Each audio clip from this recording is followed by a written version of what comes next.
All righty. So our first one here from Brian Murphy coming out with a tweet that has been gone crazy in terms of on the debate stage here amongst the X universe here. So talking about basically piggyback off of Matt Brown's tweet and basically listing the royalties, licensing, advertisements, and corporate sponsorship revenue between UNC and NC State over the last 3 years. Obviously listing UNC, talking about from 24-25, they made 23.9 million. And then a back a year further was 14 million, back a year further 16.4 million. Those same 3 years for NC State, he has listed as 2.4 million here for NC State, 2.5 million the year before, and then 2.3 million the year before that. So at Real, least real quick, go real ahead. quick.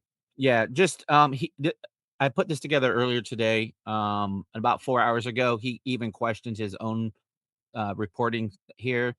And there was another tweet that followed up says, I do wonder if there is some reporting difference in how each school gets to this number.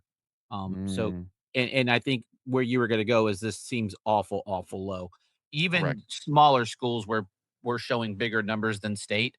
The original tweet was referencing $5 million in the schools that were above and below, and the ones that are below, like around this number, are not at state's level for sports prestige, if you will, for a lack of a better way to describe it.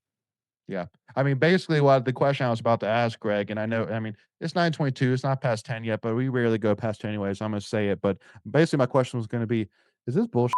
Like, flat out right, like, you like to me, it just like, no, like, I get it, it's UNC, I get it, but 7 to 10 times more than NC State, like, Yeah, eh, and honestly, I have some context here. Ironically, I was at the new Rally House that was opened up over in Cary not too long ago, and if for anyone that doesn't know what Rally House is, it's a company that sells college apparel, pro apparel. And I was talking to, I don't know if she was a manager or whatever, but she seemed to have a lot of information. That store had way too much blue in it for my liking, and I was like, "Oh, this place is, like, so Carolina heavy and even Duke heavy compared to State." And she was just talking about the licensing, and we've talked about this before, especially with the whole Slobbering Wolf debacle from last fall, about, getting gear with certain things, and State has been known in their trademark and licensing department that they're kinda stingy on what they share out for whatever reason, good, bad, or indifferent. But she did share that, um, State charges about 40% in profit. So, they get the first 40% of anything Rally House sells. So anyone that questions why a damn hoodie is 80, $90, everyone has to get their cut in it. And so that's part of the reason why you see these ridiculous prices on gear. Ironically, she said that wasn't even the worst. Duke requires 75% profit and they don't put their license on anything. But anyway, just some context there. yeah. Anything you would add? I don't know. This is bad YouTubing on my part, but it's hard to react without being able to ask follow-up questions. Yeah. Correct. Like you said, Yeah, like it's just kind of like, okay, like what's the Where are we pulling circumstances this here? from? Yeah, exactly. right. You looked at the list and it's like again, there's a bunch of like state is just like not even like mid majors, like below that. And it's just like, Correct. okay, clearly there's something else. Not something else at play, but like Maybe Brian Murphy can do a follow-up and do his job. No offense, or Brian Murphy, you do pretty good work, but this seems kinda lazy. we love you, Brian. All right. He is good. I will give him that, like, he is good, but to me, this was just, like, I would have waited on this. Sorry, Ethan, I'm still in your moment, but this kinda grinds my Well, gears. no, I mean, he's just aggregating Matt Brown's reporting, Correct, and if correct. I had That's all seen I it, was sure, like, it's interesting content, but yeah. And he without did having follow up more and said he kind of questioned it, right? So, like, he is right. I think he will kind of unpeel the layers here, but guess what? Guess what happened today? Boo Corrigan had a press conference. This would have been a perfect opportunity to do some follow-up and ask these questions. I'm just saying. Mhm. Yeah. So with that being said, speaking of though, Greg, picking up the temperature here a little bit here. Let's pick up the Yeah. temperature a little bit more here. Talking Ah, about UT Martin transfer, Jalen Hampton, offensive tackle transfer that committed back in February. That was ruled ineligible. by the NCAA because of the NCAA medical hardship waiver that he put in that was declined. Uh, Greg, since you're already going a little heated here anyway, I'm going to let you run with this one a little bit more here, man, because I'm sitting here saying again, NCAA stands for no clue at all. It's just like, Yeah. you know, again, just do the easy things. Listen, it just, I don't know. Well, To me, this was just a layup of an opportunity here. Like NCAA, just take the ball, lay it up on the basket, and move on here. Like just say yes but and let's move on here. But go ahead, Greg. this is exactly why we have 5-5 now. This Yep. is one of the things where we're gonna get rid of all of this, right? And the Yep. crazy thing is had he not participated in spring ball, then he could have used that semester in the fall and been fine. Again, doesn't really make a lot of sense. But if he'd have said, you know what, and here I'm gonna maybe blame state here.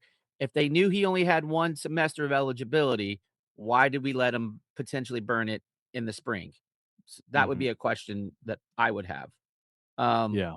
but it sucks. Either way, it sucks that this kid's career is going to be done when you can give him one more semester and just let it be done. Like, just look, we're going to let all the since you already dropped the bullshit, I'll just say the um, we could have just been done with it, let it fly, and then boom, you start anew 1 January or whenever that new rule goes into effect at what semester. But it sucks. Yeah. Yeah. Yeah, you're exactly right, Greg. Like, where was the again, we don't know behind the scenes what was going Yeah. on here, but, And they might have thought this was you an know, easy it was gonna happen. You know what I mean? Like, could be, right? And you have the same thing with Katron Evans going on right now, mhm. where they're having to appeal an ineligible ruling. But, like, just a quick glance at his UT Martin page, redshirted in 21, okay. So he played in 22, played at 22 at a community college. Which I thought Um, those years didn't count against you, but again, I'm still confused about the I think they rules. do. I I think they thought you do. got No, one because like free year, or am I making this up? I mean, maybe I don't know. Again, the I don't rules know. are who knows.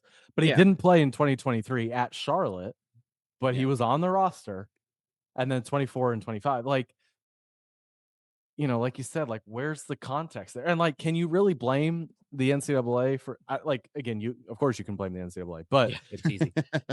like You always he blame him. started college in 2021. Like, okay, I get it. It's 2026. Like, let's move on. And Well, that's we kind of always five feel and that way five though, about isn't other it? guys. It is 5-5. Exactly. It is 5-5. Yeah, But still 20, 25, like 21, 22, 23, 24, 25, that would still be 5. yeah. So this is 6, so, yeah, like you said, it sucks for him, but I'm with you, Greg. Where, like, and again, we don't know what NC State was doing or wasn't doing, but like, where is hey, what's going, like, what do Like, we need to know here? maybe we keep this semester in our back pocket just in case we need it. Right. Like, I get it. You want to And get him in spring ball, but in yeah, the grand scheme of things, he could have came in the fall and been fine. Like, you could have gave him a workout program, yeah. say, hey, go do this, come back in the fall. Like, I don't know. And not a guy you expect to start, but I think some No. nice depth that you had on the offensive line. Yeah. Correct. Yeah. And so definitely a heart goes out for sure for Jalen Hampton. Is that's I don't know. I haven't seen this before. Like I haven't seen a situation like this go down before. So to see it, like you said, like building up all the excitement for your final year of college football, and it to be the rug to be pulled out like this, only 40 days away from the start of football season is terrible to say the least.